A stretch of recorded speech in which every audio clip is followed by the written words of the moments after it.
한 남자가 손수건으로 입을 막고 연기가 뿜어져 나오는 문 앞에 서 있습니다.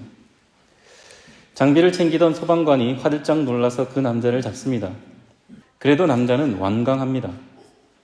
결국 소방관이 그 남자와 함께 연기 속으로 들어가게 됩니다. 잠시 후 연기 속에서 소방관과 손수건으로 입을 가린 남자와 그리고 한 소년이 함께 모습을 드러냈습니다. 그렇습니다. 손수건으로 입을 가리고 연기 속으로 뛰어들어가려고 했던 그 남자의 아들이었습니다. 급박한 상황에서 아버지는 아들을 살려야겠다는 생각, 오로지 그 한 가지 생각으로 자신의 죽음은 전혀 고려하지 않고 손수건 한 장을 입에 맞고 연기 속으로 뛰어들어갔습니다. 한국에서 보도된 한 뉴스의 장면이었습니다. 연기에 질식하면 정신을 잃는 것은 순간입니다. 저의 경험이기도 합니다. 잠깐만 3초 정도의 호흡만 끊어져도 살 수 없는 게 사람이죠. 그래서 운전이나 수영을 배울 때 가장 중요한 교육이 생존 수영이기도 하지만 동시에 사람을 살리는 교육입니다. 그 방법을 잘 배워야 이 시험을 통과해야 운전면허를 딸 수 있죠. 수영도 마찬가지입니다. 그 중에서 에어스테이 협회 중에 가장 중요한 것 바로 인공호흡. 제가 연기에 질식해서 정신을 잃었을 때 저를 살리신 분은 저에게 숨을 불어 넣어서 저를 깨웠습니다. 그리고 저를 살린 분은 저를 껴안고 엉엉 울었습니다. 눈물인지 콧물인지 저는 그것을 막고 위를 쳐다보고 있었습니다. 다시 정신을 차린 저는 어땠을까요? 저는 아무 기억이 없습니다. 지금도 그분이 저에게 무엇을 했는지 전혀 기억할 수가 없습니다. 나를 살린 사람과 주변의 그 광경을 본 사람이 이야기를 해줘서 알게 됩니다.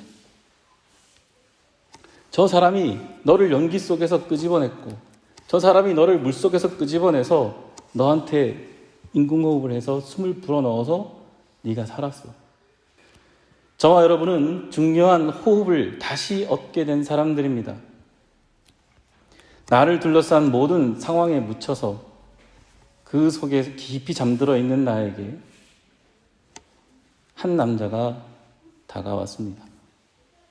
예수라고 부르는 그분은 큰 소리로 나의 이름을 부르며 하나님께서 나를 만드실 때 불어넣으셨던 그 호흡을 다시 시작하게 하셨습니다. 다른 것에 정신이 빼앗겨 있을 때, 감사를 모르고 불만과 시기로 가득 차 있을 때, 모든 것이 문제투성이로 보일 때, 가던 길, 하던 일을 잠시 멈추고 십자가의 예수님을 생각하십시오. 아니, 가슴속에 품어야 할 줄로 믿습니다. 그래야 예수님께서 하셨던 것처럼 아버지께 모두 고백하게 됩니다. 하나님과의 대화를 통해, 예수님을 통해 회복된 호흡이 다시 정상적인 리듬을 갖게 됩니다. 첫 숨을 우리에게 불어넣으셨던 그 숨을 거기서 멈춰서는 안 되겠죠. 그것이 리듬을 갖게 되려면 하나님과 계속된 대화가 있어야 합니다. 이 대화는 우리의 속사람의 호흡을, 우리 영의 호흡을 계속 이어가게 합니다. 그것이 성령 충만함입니다. 하나님과의 대화를 돕는 중요한 책이 바로 성경이며 이 성경이 지금 나에게 말하는 바를 듣고 묵상하며 하나님과의 대화로 이어지는 기도로 나아가시길 바랍니다. 죽음에서 나를 구해주신 하나님, 아들 예수님을 세상에 보내서 살리신 은혜에 감사하며 사는 그 사람들이 바로 그리스도인들입니다. 예수님 부활의 영광을 사는 사람들입니다. 여러분의 진실한 고백이 계속 이어지길 주님의 이름으로 축원드립니다. 오늘 본문은 두려움이 아닌 평안을 이야기합니다. 죽은 사람의 무덤 앞에서 이야기할 단어는 아니죠. 그런데 평안이 등장합니다.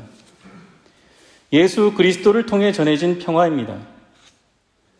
이것은 세상을 뒤집어 엎는 소위 눈에 보이는 드라마와 같은 한순간에 모든 것이 싹 정리가 돼서 싸움이 없어지고 전쟁이 그치고 완전히 새롭게 되는 그런 평화는 아닙니다.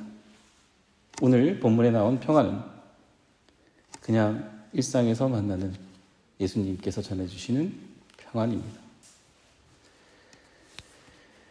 예수님께서 부활하신 이후에 제자들에게 나타나셔서 첫 번째 건넨 말씀입니다.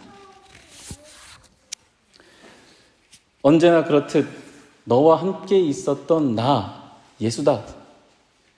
그 사실을 알리고 있습니다. 오늘은 나를 살리신 구세주이고 내일은 나를 시험하시는 분, 그런 분이 아닙니다.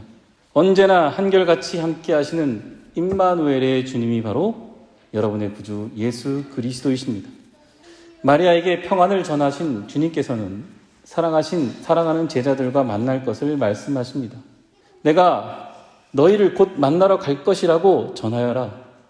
마리아는 내가 만났고 그리고 당신들을 만나러 올 예수님에 대해서 전합니다. 예수님의 제자들은 예수님이 하나님의 아들이신 것과 곧 하나님께서 성령의 능력을 부으셨다는 것을 전하고 갈릴리와 유대 지방을 다니시며 하셨던 선한 일과 마귀에게 억눌린 사람을 고치셨던 그 일들을 전했습니다. 그리고 십자가에서 죽으시고 다시 하셨다는 것과 심판자로 다시 오실 것을 전했습니다.